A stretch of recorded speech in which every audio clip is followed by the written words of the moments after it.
Hello friends, welcome back to a new video. In today's video, we'll be going over all the books I read throughout the month of October.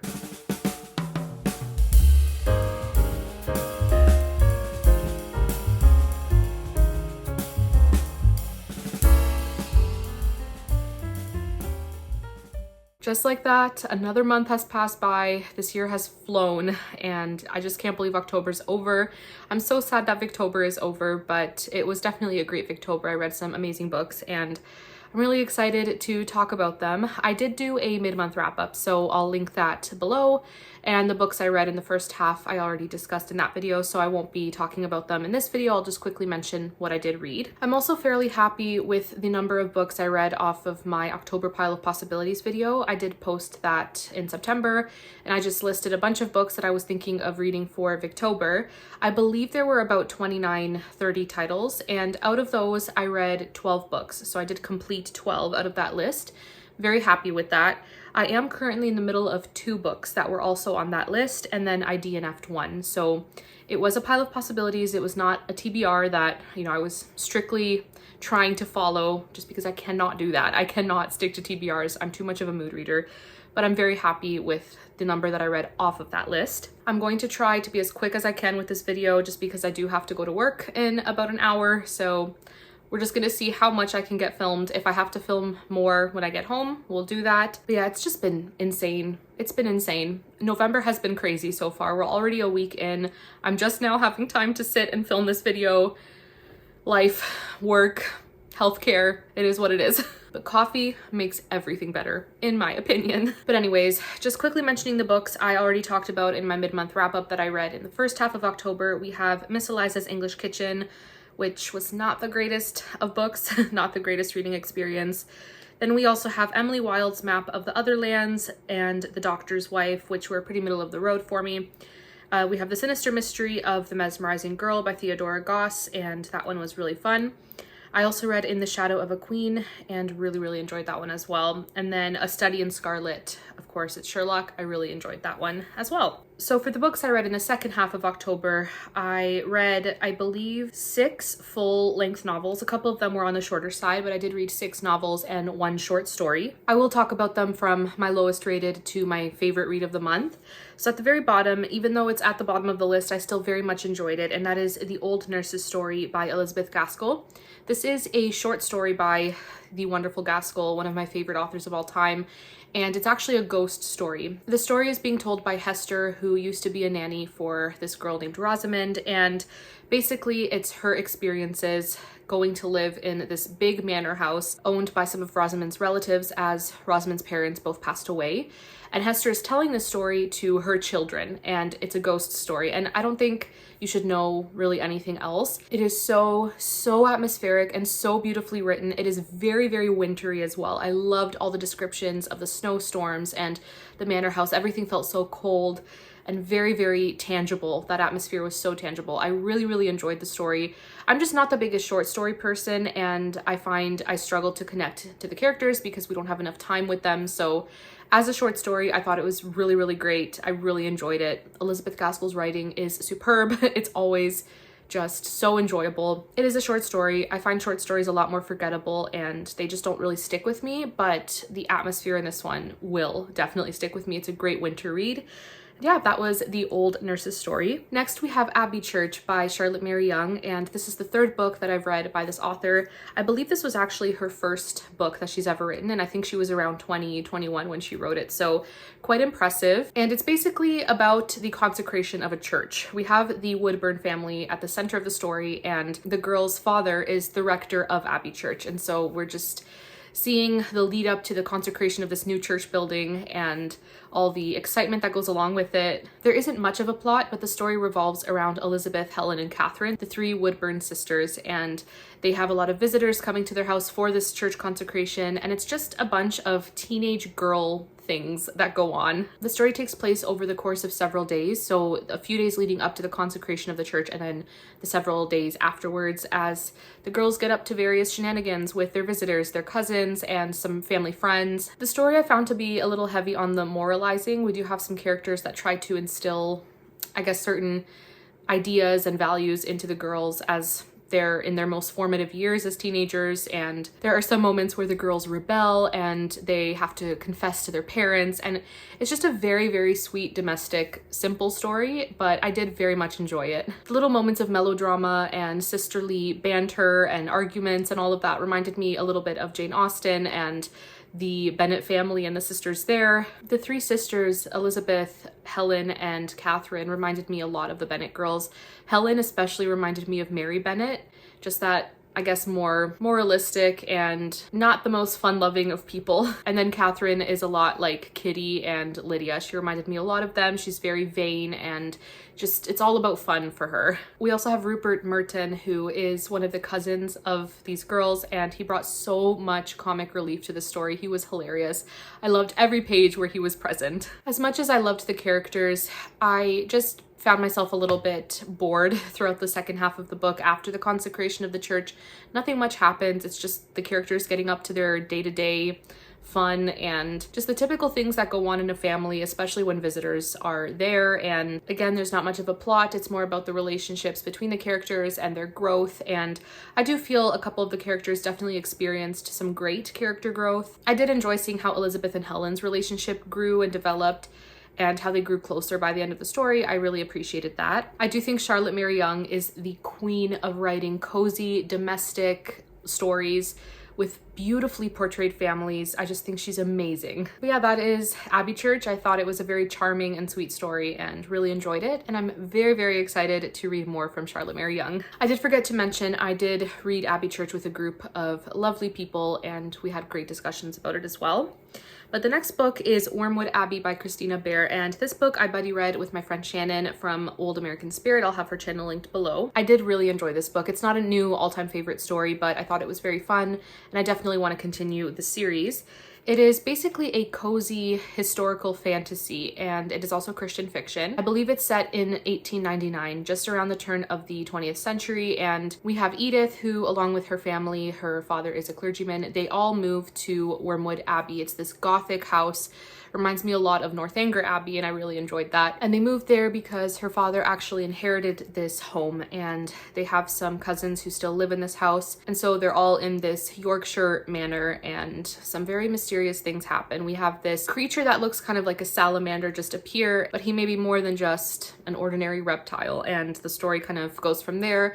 There are definitely some secrets around this house, and it's just so cozy. I love that it's set in Yorkshire. It has that Gothic feel, and there are a lot of references to various authors and different pieces of literature, and I just loved that so much. The main character, Edith, is also a writer of detective fiction, and I thought that was a nice little element there.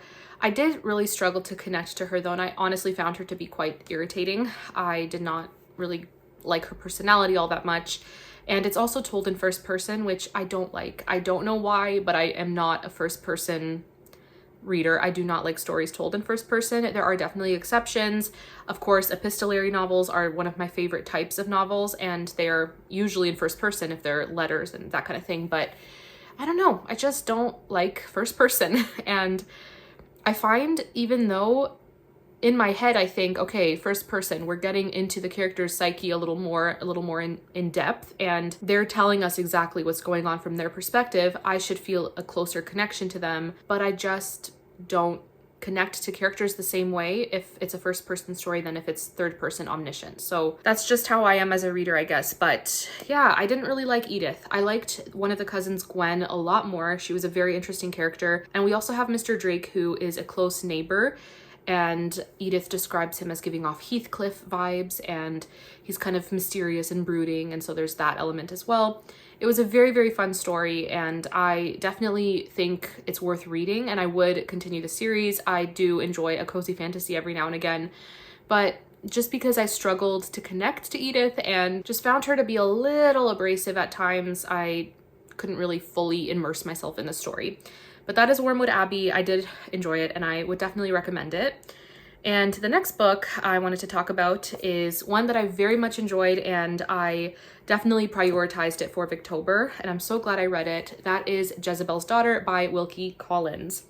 This one, I'd say it's like a 4 4-star read. It's not an all-time favorite, not a new favorite Victorian classic by any means, but I very, very much enjoyed it. The way this novel is set up is kind of similar to The Woman in White. We do have characters recounting what has happened after the fact, but our narrator, David Wagner, just like Walter Hartwright in The Woman in White, he's telling us the story after the fact. And he did remind me of Walter. He's a young guy, very intelligent, and wants to help those around him. This is a story where I liked that it was in first person. I find with classics, I don't mind it as much. But David is telling us the story. He was a clerk for his late uncle who had passed away. And so one of the main characters is the wife of this uncle, Mrs. Wagner. I don't know how much to say because I feel like going into the story not knowing much of what happens makes it a lot more enjoyable. At least for me, I went in knowing very little. I feel at the heart of the story is a character named Jack Straw. He was an inmate in the Bedlam Asylum, the notorious Bedlam Asylum, and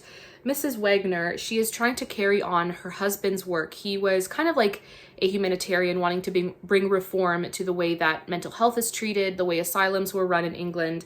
And so she wants to continue his work. She kind of takes on Jack as kind of like a companion. She tries to integrate him back into society, and she truly is doing it out of charitable intent. It's from the bottom of her heart. She really does want him to have a better life. She's trying to continue her late husband's philanthropic work, I guess. And I really liked her. She's basically a businesswoman. She inherited his part of his business. And I really like how Wilkie Collins portrays many of his female characters. Mrs. Wagner is just a wonderful woman. I really liked how Wilkie Collins portrayed Bedlam. And this book has a really interesting way of looking at mental illness in the Victorian era and how it was perceived by the general population. And then we also have Madame Fontaine, who lives in Germany. Her husband was a scientist. He studied poisons and he recently passed away, just like Mrs. Wagner's husband, only there's some suspicion around his death. Madame Fontaine has a really, really bad reputation, and she basically would do anything to secure her daughter's future. I don't want to say anything else about Madame Fontaine. I think you should know as little as possible going into this book. It makes it a lot more fun.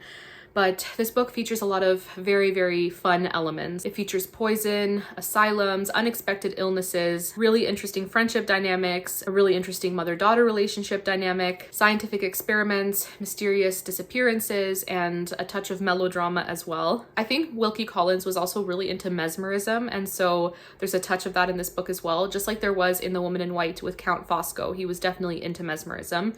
And yeah, it was a really, really fun read. It's quite short as well. A really good chunk of this book is also set in Germany, which was really fun. I don't think I've ever read a Victorian classic set in Germany, so I really enjoyed that as well. It's set in Frankfurt. Jack Straw, who was the inmate of Bedlam, he has such a great character arc. His development is awesome. And I also really, really liked Mrs. Wagner. She was so tough and very, very independent and opinionated, strong-willed and stubborn, but in a really good way, and it all came from a very, very good heart. I do think this story is one where it's not so much about trying to figure out who the villain is. I think that's quite clear from the get-go, but it's about the plot's progression and David telling this story. It's hindsight for David, and so sometimes he'll drop hints like, well, since I know how this story ends, and then he'll kind of insert, I guess, some foreshadowing, and I really, really liked that as well. But in the moment, you're like, what are you talking about, David? What does that mean? There's a moment towards the end of the book where you're just like, what just happened? What just happened? Did not see it coming. I just enjoyed this so much. Those were my thoughts on Jezebel's Daughter. I thought it was a really fun read. I don't think it's as masterful as The Woman in White, in my opinion, but I did very, very much enjoy it. And I am really, really enjoying reading Wilkie Collins. I'm actually currently in the middle of No Name. I forgot to mention the books that I'm still working on that are dragging into November from October, but No Name is one of them. And I'm also enjoying that one as well. So that is Jezebel's Daughter. Next up is The Small House at Allington by Anthony Trollope. This is the 5th novel in the Barsetshire series, and I can't believe I'm almost done with the series. I so enjoyed this one. I would say it's one of my least favorite in the series. I think Barchester Towers is my least favorite currently, and then The Warden, and then this one. It's not to say I didn't enjoy it. I very much enjoyed this book, and I just love Anthony Trollope's writing. It just doesn't quite measure up to Dr. Thorne and Framley Parsonage for me, but I still really liked it. So in this story, we have Lily Dale and her sister Belle. They live with their mother in the small house at Allington. Their uncle, Christopher Dale, owns the big manor house. He's basically an old bachelor living alone in this house, and he has given the small house to his sister-in-law, Mrs. Dale, and her 2 daughters to live in. And the story is really about relationships and people being unhappily in love. It is not a typical Victorian romance where everything ends up working out just perfectly. We have some pretty awful decisions made that lead to unhappiness, and it's quite sad. I do feel though that it just made for a more realistic story, even though it wasn't as fun to read in my opinion. But I do think you should know this story is less about people being happily in love than unhappily married and in relationships that they kind of regret going into. Kind of like a cautionary tale. Be careful who you choose to marry. We do have Lily Dale, who is very much in love with this man named Adolphus Crosby, but Adolphus is slimy, and I don't want to say too much about him and what goes on there because I think it would spoil a lot of the story. But Lily is in love with him, and Johnny Eames, my absolute favorite character in the story, is in love with Lily. And so there's a bit of that love triangle. I actually do not mind love triangles in classics at all.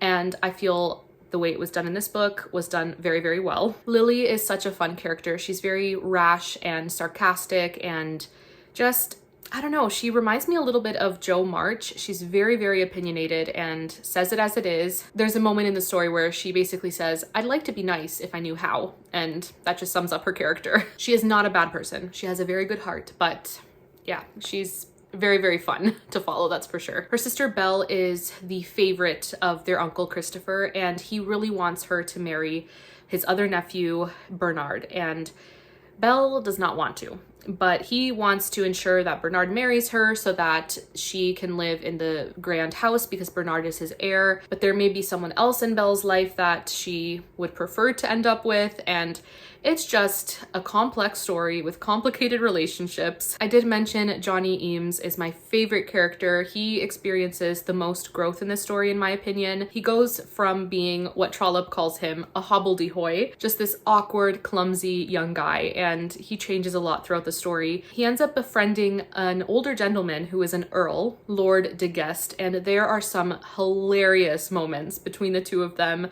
There's one specific scene where there's a bull Johnny saves the earl, and it was hilarious. I loved it so much. The cast of characters was so great. We also have Amelia Roper, who she brought another layer to the story and was the bane of Johnny's existence, and oh my goodness, she was also hilarious but so unlikable. We have Mr. and Mrs. Lupex and Mr. Cradle, some people that stay in Amelia Roper's mother's boarding house, and they just brought another level of hilarity to the story. It was a really fun book, great characters.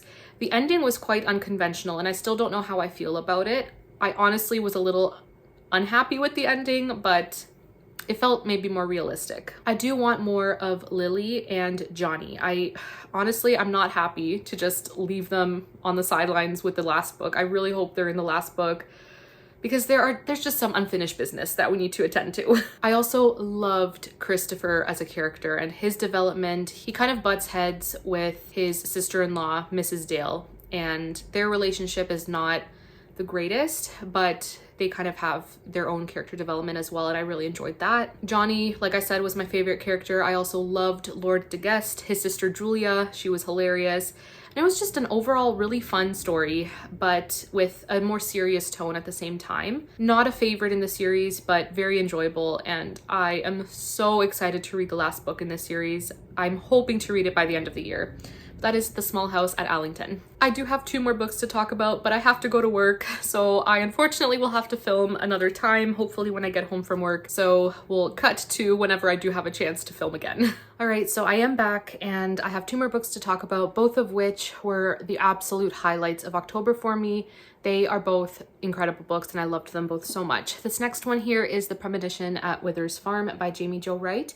And as is typical with Jamie Jo Wright, it is dual timeline. So we have the historical timeline set in Michigan in 1910, and then the modern day timeline set in the same small town in Michigan. And in the historical timeline, we have Perliette and her mother. Perliette is kind of like a rural healer, and she really butts heads with the local doctor. And her mother is very much a spiritualist. She holds seances and tries to help people, I guess, reconnect with lost loved ones. And there have also been some murders occurring, and Perliette seems to be next on the killer's list. And then we have a young gentleman that moves to this small town, meets Perliette and he's a little bit suspicious. There's something off about him. And so that story goes from there.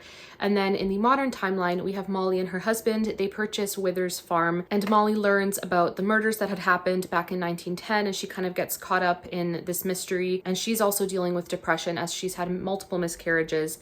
And her husband, they're having marital issues. And so the modern timeline really grapples with that and grief, healing, and we see these connections form between the two timelines, which Jamie Jo Wright is a master at, and I loved that so much. Molly also starts to hear some very strange noises and feels like a ghostly presence within Withers Farm, within this house. And it's so creepy. This is one of the creepier books that I've read by this author. And she has such a way of writing very spooky moments and scenes and creating such a tense atmosphere. But by the end of the book, everything makes sense. And there's nothing ghostly, obviously. It is Christian fiction. There's nothing paranormal in these stories, but in the moment, it feels like it. She's just a master at writing these scenes. What I love about Jamie Jo Wright is in every book that I've read by her, the problems that the characters were dealing with were very realistic and maybe not relatable to me, but relatable, I'm sure, to a lot of people. And in this book specifically, the conversations that Perliette had with the various characters in the historical timeline, they were so relatable to me. Conversations about superstition and spiritualism versus faith. A lot of questions were asked, a lot of debates on how you reconcile certain things as Christians, and they just felt so realistic. They were not cliche, and I could just relate on such a deep level to the conversations Perliette had with the various characters around her, specifically with Dr. George Wozniak. He was my other favorite character from the historical timeline, a great character. So that just really brought it up a notch for me. And then in the modern timeline, Molly and her struggle with depression, obviously I don't know what it's like to experience a miscarriage, but I definitely know what it's like to be severely depressed, to be put on medications, and just that feeling of hopelessness. Her emotions and her journey just felt so raw and authentic, and I so appreciated that. I also really like that at least one of the timelines had a married couple. I find with most stories like this, it's about the development of a romantic relationship from scratch rather than, featuring a couple where they're already married, they've been together for many years, and are meeting kind of different challenges than what usually arise in dating and things like that. So I really liked that. I liked that it was a married couple in the modern timeline. It was so atmospheric as well. She always writes such atmospheric and spooky stories, and I really love that. I love that the majority of it was set on a farm, and I don't think I could ever walk alone in a corn maze or in corn stalks ever. This spooked me out so much, and I read the majority of it at night, which was not the best idea, but it was just so well written and I felt like I was there, and I always love when a book makes me feel that way. The resolution of everything in both timelines was also perfect. It was so good. And yeah, I honestly have nothing negative to say about this book. There was nothing about it that I didn't like. I loved everything. So it's a new all-time favorite, Christian, historical, mystery, dual timeline, all of that. New all-time favorite, my favorite Jamie Jo Wright by far. I don't know if any of the books she's written after this one will measure up to it because I just loved it so much. I felt such a deep connection to it and would highly recommend. It was phenomenal. Alrighty, we have one last book to talk about and I don't even know where to begin. I loved this book so much. I'm talking about Sylvia's Lovers by Elizabeth Gaskell, my favorite female Victorian writer. I truly adore this author so much. I can't even decide which of her works is my favorite. So far, I've read Sylvia's Lovers, I've read Ruth, North and South, and Mary Barton. Mary Barton I actually don't remember too much about. I think I gave it 4 stars when I read it, but I do want to reread it because I feel like at the time I read it, I probably didn't get much from it. It's one that is on my list to reread as soon as I can. But North and South, Ruth, and Sylvia's Lovers are all tied for favorite. I can't decide. I think part of the reason is they're all so different from each other. And that's why I love Elizabeth Gaskell so much, is each of the stories I've read by her are so different. I never know what to expect. Obviously, besides incredible writing, wonderful characterization, a lot of emotional depth, and she's just perfect. I love her works. I love her writing. And I know that I'm going to love Wives and Daughters as well. I can't wait to read that one. But Sylvia's Lovers, I don't know where to start. Gaskell did describe this book as the saddest story she ever wrote, and I can see why. I ended up sobbing my eyes out by the time I finished this book. It was midnight, I was exhausted, emotionally distraught, and I read the last page and just sat there sobbing. I will say this book is slower paced than the other three that I have read by her. The first half was quite slow, but the second half really made up for it. And even with the slower pacing when it comes to the plot, she really was laying the groundwork and the foundation for the second half of the book, which just blew me away. Everything about this story was so deep. Yes, there's a little bit of melodrama, and just with the themes in the story and the characters, it was a little melodramatic, but still very deep. But we do have Sylvia Robson. Obviously the title is Sylvia's Lover, so you can kind of guess that, you know, there are at least a couple people in her life that are potential love interests. But Sylvia is this 17-year-old girl who lives in Monkshaven, and Gaskell basically used Whitby as inspiration for this fictional town of Monkshaven. It's a northeastern seaside coastal town, and the big thing at the time was whaling. That's how a lot of people made ends meet. It is set at the end of the 18th century, and we have the Napoleonic Wars kind of happening in the background. And a big thing at this time were press gangs, and they forced many British men to join the British Navy against their will. And I love how she described the setting, the fictional town of Monkshaven. It felt very like gray and moody and gothic. And you also have the description of the moorlands kind of farther inland, and they were just so beautifully described. The nature descriptions reminded me a little of Thomas Hardy, and the story reminded me a little bit of Tess of the D'Urbervilles, not a whole lot, but there were definitely some similarities, and I loved Tess so much. I read that back in September. And so I did like those similarities, and this one felt a little more Hardy-esque as compared to her other books that I've read. My thoughts are so disorganized on this book. Going back to Sylvia, she is our main character. It says that she was captious, capricious, willful, haughty, merry, and charming. She's definitely a very headstrong teenager, very willful, especially at the start of the book. And so she's living on this farm with her parents, Daniel and Belle, and they were also such amazing characters. I love Daniel especially. There's a scene where he walks into a room and it says, "At that moment, the heavy outer door was opened by Daniel Robson himself, bright, broad, and rosy, a jolly impersonation of winter. His large drover's coat was covered with snowflakes, and through the black frame of the doorway might be seen a white waste world of sweeping fell and field, with the dark air filled with the pure downfall. Robson stamped his snow-laden feet and shook himself well, still standing on the mat and letting the cold, frosty current of fresh air into the great warm kitchen. He laughed at them all before he spoke." And so at the heart of the story, we have Sylvia, we also have her cousin Philip Hepburn, and Charlie Kinraid, and the three form a love triangle. Charlie had recently been injured when the press gangs appeared, and he was injured in this whole tussle with them. And he's described as very dashing and handsome. He's the life of the party. He's very confident, and Sylvia is very attracted to that. And then we have Philip, who is basically the opposite of Charlie. He is kind of boring, plain, and awkward. He's just less sure of himself, and he kind of irritates Sylvia, especially because he had been trying to teach her to read, and he's very much interested in education where Sylvia was not. Decisions are made by these three characters, and some pretty awful consequences result. And the story goes from there. It is intense. It really got me emotionally. We have some other phenomenal side characters. Molly Corney, she was hilarious. We have Hester, who was one of my favorite characters as well. And Sylvia and her family, they have a servant that lives with them. His name is Kester, and he's more like a family member.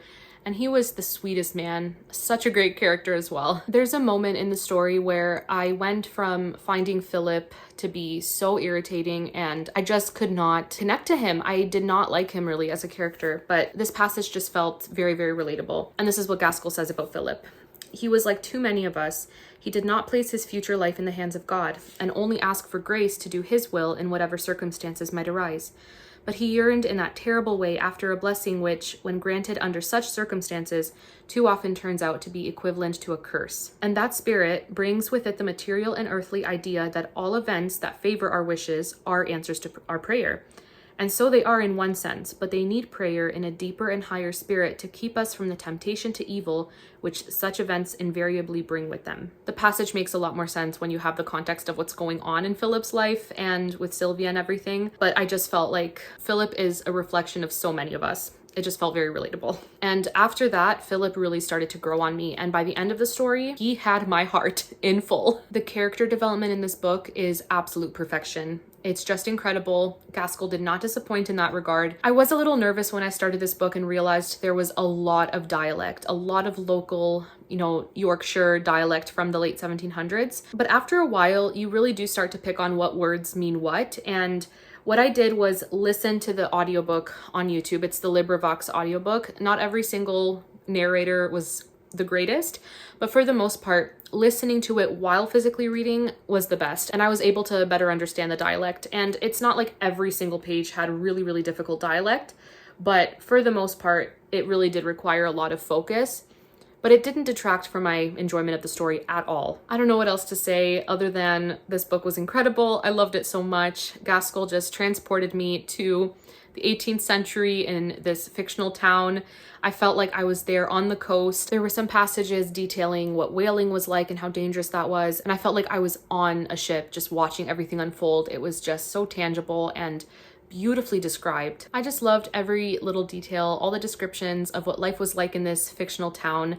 And we do spend a lot of time on a farm as well. Not only the Robsons farm, but the Corney family's farm, Molly Corney, who I'd mentioned earlier. As I was reading, I just kept thinking to myself, yep, this is why Gaskell is my favorite female Victorian writer. This is why I love her so much. And just her prose has such a way of sweeping the reader into the setting, the time frame that she sets her story, and it's just magical. There are just a couple more passages I wanted to read that are just superb. I love this passage here. It says, "The waters came down, swollen, full, and dark, with rapid rushing speed from the snow-fed springs high up on the moorland above. The close-packed houses in the old town seemed a cluster of white roofs, irregularly piled against the more unbroken white of the hillside.